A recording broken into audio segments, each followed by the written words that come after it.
On t'appelait Pierrot, peu importe ton nom, les ruines d'un château étaient ton horizon.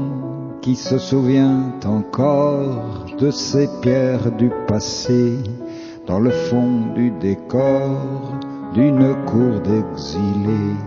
C'était il y a longtemps, dans un coin de banlieue, une ferme hors du temps abritait quelques gueux. Et mon ami Pierrot, je nous revois encore dans cette cour fermée où quelques camions morts nous faisaient voyager, où tout endimanché par l'amour d'une mère, on partait traverser un monde imaginaire où nos genoux d'enfants, à peine égratignés, versaient un peu de sang et nous faisaient pleurer. Et pleurer, mon Pierrot.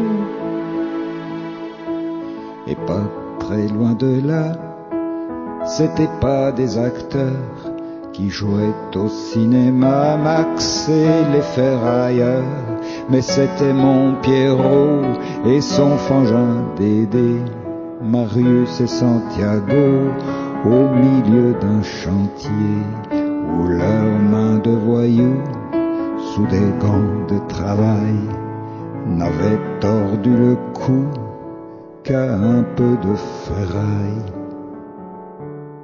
Rien de plus, mon Pierrot.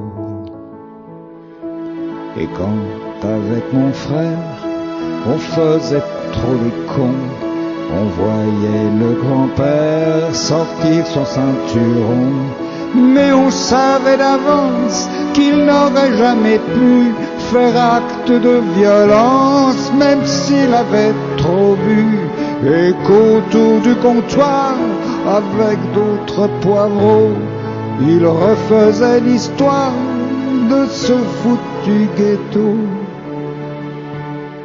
où vivait mon Pierrot. Et certains soirs d'été, on partait à la mer, mais sans jamais quitter notre carré de terre, simplement d'écouter en fermant les paupières de notre cour fermée ces langues étrangères.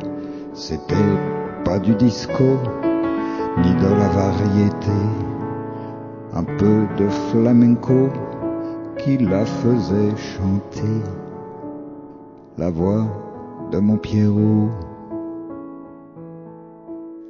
On t'appelait Pierrot, qui se rappelle ton nom? Quelques pierres d'un ghetto enfouies sous du goudron, et le cœur d'un enfant qui battait d'amitié et qui, devenu grand, ne t'a pas oublié.